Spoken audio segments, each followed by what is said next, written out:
Paris, 1931.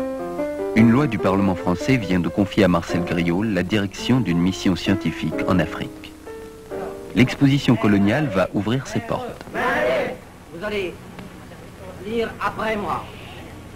Oh, lis tout seul. Oh, lis ceci. Ah, plus fort. Ah, ça c'est. Oh, ça c'est. Ah. Georges-Henri Rivière est sous-directeur du musée d'ethnographie du Trocadéro. De temps en temps, il joue du piano au bœuf sur le toit. Le noir américain Al Brown est champion du monde poids-coq. Le départ de Marcel Griaule est imminent. Il explique au boxeur son singulier projet. Explorer de Dakar à Djibouti ces civilisations africaines que l'Europe ignore ou méprise. J'avais à peine fini d'exposer dans ces grandes lignes les vues de l'entreprise que j'ai l'honneur de diriger qu'Al Brown me proposait d'organiser un match au bénéfice de la mission.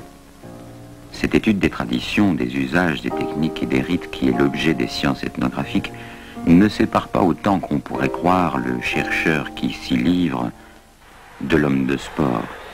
Car le sport n'est-il pas au premier chef pétri de traditions, de techniques et de rites?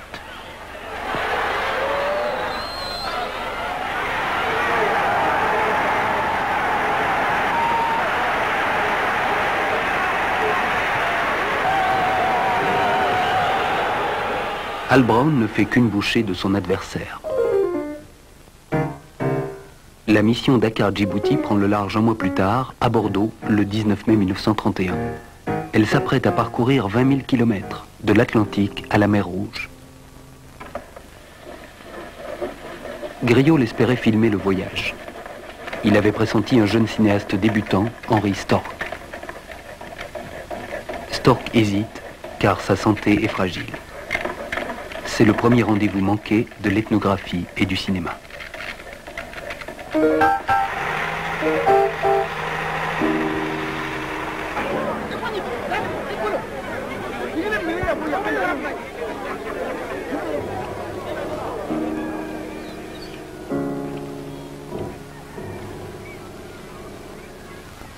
Je pense que mon père, qui avait découvert le terrain en Éthiopie, a voulu à ce moment-là fonder en quelque sorte l'ethnographie française de terrain qui n'existait pas et faire de nouveaux terrains possibles.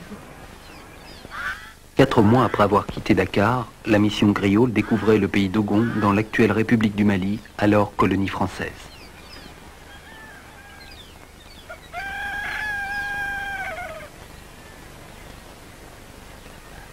Parmi les compagnons de Griaule, André Scheffner, musicologue. Il vient d'écrire un livre sur Stravinsky. L'écrivain Michel Léris tient le journal de l'expédition. Il le publiera sans retouche ni censure sous le titre « L'Afrique fantôme ». En arrivant au pays d'Ogon, il note le 29 septembre 1931 « Formidable religiosité. Le sacré nage dans tous les coins. Rien ne rit plus ici, ni la nature ni les hommes.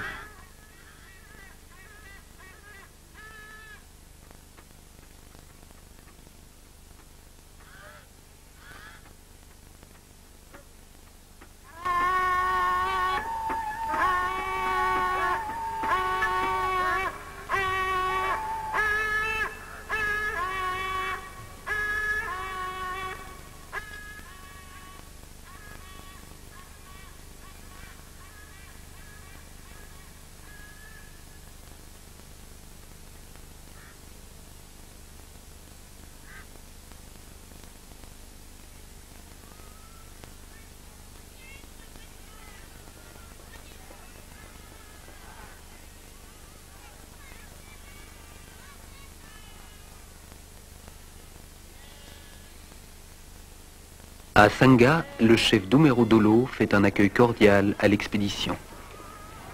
Les enfants accourent nombreux. Griaule se met à observer leur jeu.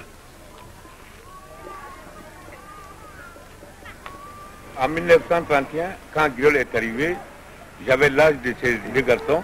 Je jouais les i. Il m'a connu. Cet enfant deviendra le sergent Kogem et l'interprète de Griaule 15 ans plus tard.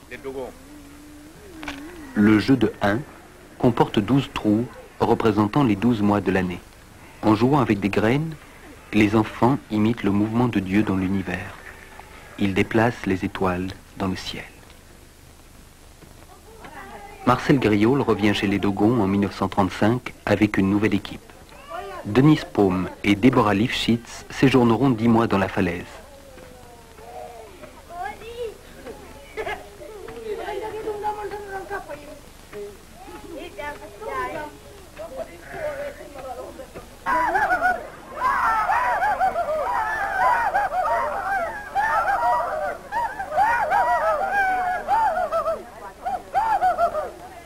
Les masques préserveront longtemps leur secret.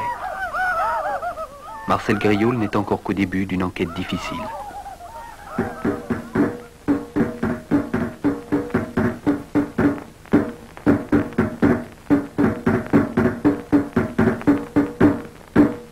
Fasciné, Griaule reprend l'étude des rituels en 1937 avec l'aide de Solange de Ganay et Germaine Dieterlin.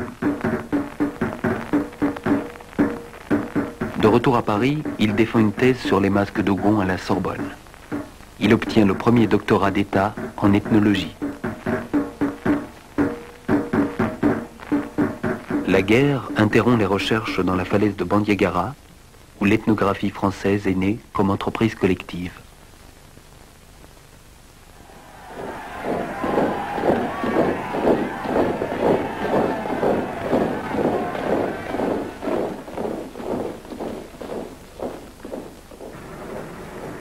Dans le Paris vide de l'occupation allemande, en 1940-1941, le musée de l'homme était la seule porte ouverte sur le reste du monde.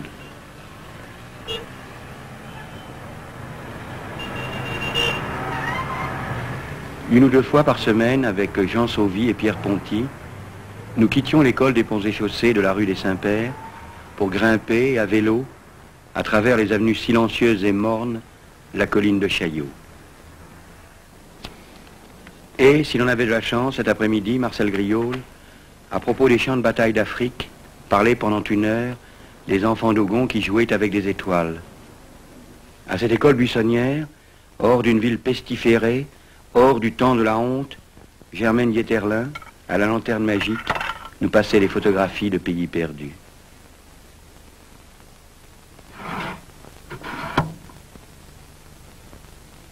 L'irrationnel des sciences dites humaines était le contrepoint indispensable à la rationalité de nos disciplines d'ingénieurs.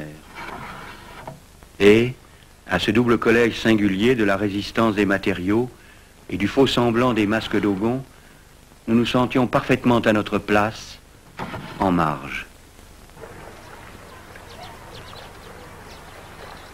Aussi, quand les hasards de la fuite m'obligèrent à devenir ingénieur des travaux publics des colonies en Afrique occidentale, il m'a paru tout naturel d'aller bâtir des ponts au pays fantastique de la falaise de Bandiagara. Mais j'en étais bien loin. Il fallut apprendre à vivre dans une ville qui n'existait pas et qui s'appelait pourtant Niamey, capitale du Niger.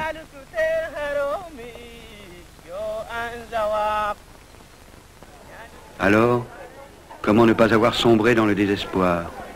Comment avoir pu échapper à cette société coloniale qui n'avait d'autre dénominateur commun que l'arrogance et la médiocrité?